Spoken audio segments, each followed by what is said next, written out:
18 सितंबर 2016 की सुबह उरी की शांत वादियों में अचानक गोलियों की आवाज गूंज उठी। लेकिन इस हमले की कहानी उस सुबह से शुरू नहीं होती, बल्कि उससे कई दिन पहले एलओसी के पास एक ऐसी रिपोर्ट से शुरू होती है जिसे अगर गंभीरता से लिया जाता तो शायद इतिहास कुछ और होता। कश्मीर की उस ठंडी रात में एलओसी पर तैनात एक छोटी सी आर्मी यूनिट ने कुछ असामान्य हरकतें नोटिस की। थर्मल इमेजर्स में हलचल दिखी, कुछ परछाइयां जो सामान्य नहीं थी। रिपोर्ट तुरंत ऊपर भेजी गई। शब्द साफ थे, संदिग्ध मूवमेंट, संभावित घुसपैठ। लेकिन एलओसी पर ऐसी गतिविधियां नई नहीं थी, अक्सर फॉल्स अलार्म भी होते थे। और यहीं से शुरू हुआ वो शक जो धीरे धीरे लापरवाही में बदल गया। उच्च अधिकारियों तक जब ये रिपोर्ट पहुंची तो उसे एक रूटीन अलर्ट की तरह देखा गया। कोई ठोस सबूत नहीं, कोई फायरिंग नहीं, बस कुछ हलचल।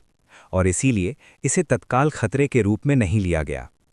उसी रात दूसरी पोस्ट से भी कुछ हल्की आवाजें सुनाई दी, सूखी पत्तियों पर चलते कदमों की आहट। लेकिन अंधेरा इतना गहरा था कि कुछ साफ दिखाई नहीं दिया। फिर भी रिपोर्ट दर्ज हुई। इन छोटी छोटी सूचनाओं ने मिलकर एक तस्वीर बनानी शुरू की, लेकिन वो तस्वीर अभी भी अधूरी थी। और शायद इसी वजह से कोई बड़ा अलार्म नहीं बजा। दिन बीतते गए और एलओसी के उस पार कुछ और ही चल रहा था। इंटेलिजेंस इनपुट्स के अनुसार आतंकियों का एक ग्रुप पाकिस्तान अधिकृत कश्मीर से भारत में घुसने की तैयारी कर रहा था। उनका लक्ष्य साफ था, एक बड़ा हमला जो सिर्फ सैन्य नुकसान नहीं बल्कि देश को एक बड़ा संदेश देने वाला था।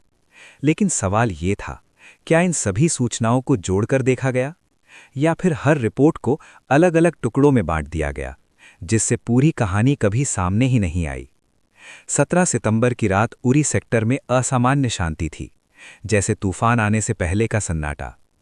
आर्मी कैंप में जवान अपनी ड्यूटी खत्म कर आराम कर रहे थे। कुछ नए जवान अभी अभी पहुंचे थे, थके हुए और निश्चिंत। किसी को अंदाजा नहीं था कि कुछ ही घंटों में सब कुछ बदलने वाला है। और फिर 18 सितंबर की सुबह करीब 5:30 बजे अचानक कैंप के पीछे से गोलियों की बौछार शुरू हो गई।